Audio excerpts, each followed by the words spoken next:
Ni Alhamisi ya tarehe 12 mwezi wa 6 2025. Hii ni Sat Media kutoka hapa Mikocheni jijini Dar es Salaam. Mimi ni Jacqueline Martin. Nianza na gazeti Majira. Maono ya Rais Samia yazidi kuipesha TIC, lakini bilioni 3 za umwagiliaji kufanikisha wakulima 490 skimu ya mkutano. Habari nimepata katika ukurasa wa 4. Chatanda chafua hali ya hewa ubunge Mkuranga, lakini Kombo aongoza ujumbe wa Tanzania kikao kutekeleza maazimio ya Focus.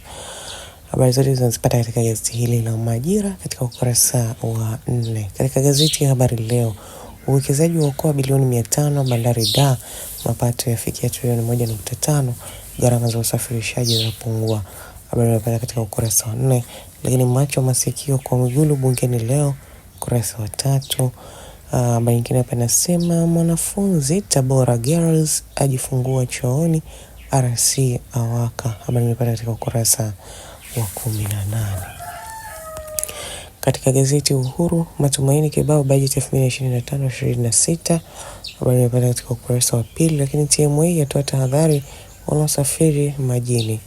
Habari imepata katika ukurasa wa 16. Rais Dr. Mwinyi aeleza Pemba inavyofunguka. Habari imepata katika ukurasa wa 3. Lakini Wasira asema mitano kwa Rais Dr. Samia, wengine wasubiri. Habari imepata katika ukurasa wa 3. Katika gazeti Zanzibar Leo, Dr. Mwinyi asema mikakati kukifungua kisiwa cha Pemba inaendelea, asema ujenzi wa miundombinu wa pamba moto. Habari imepata katika ukurasa wa 2. Ziara ya Dr. Mwinyi nje zaleta manufaa makubwa, ukurasa wa 3.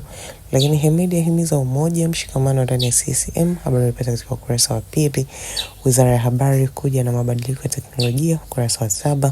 Mvutano wasababisha kuchelewa kuwasili mwili wa Lungu. Habari imepata katika ukurasa wa 9. Na sasa nimea katika ukurasa za michezo na burudani katika gazeti Majira. Sakata la Kariakoo Derby la tenga bungeni, lakini Yanga wagomea kikao TFF ataka hela zao tu. Katika gazeti Habari Leo, Yanga yawaita TRA polisi mgogoro TFF, lakini Stars yaaga kwa Safa kwa ushindi. Lakini Bilnas awapa somo chipukizi. Katika gazeti Uhuru, sakata la Derby latua bungeni, lakini TFF Yanga wazidi kuvutana. Rais Dr. Samia mgeni rasmi tamasha la utamaduni Bulabo. Nipata nakala hii Uhuru wa habari zaidi. Katika gazeti Zanzibar Leo, Stars yailaza Eswatini kwa Safa, lakini Yanga yagomea majadiliano yawasilisha barua ya madai. Lakini JKU yaifuata KMKM nusu final FA. Ligi kuu netiboli Zanzibar kufanyika mwezi ujao. Nipata nakala hii Zanzibar Leo kwa habari zaidi. Mtazamaji, hizo ndizo habari kubwa ambazo zimetokeza katika magazeti haya siku hii ya leo. Tembelea katika mitandao yetu ya kijamii ya Instagram, Facebook, X na TikTok kwa jina la Sat Media, lakini pia usahau kusubscribe channel yetu ya YouTube kwa jina la Sat Media. Mimi ni Jacqueline Martin na nikutakia siku njema.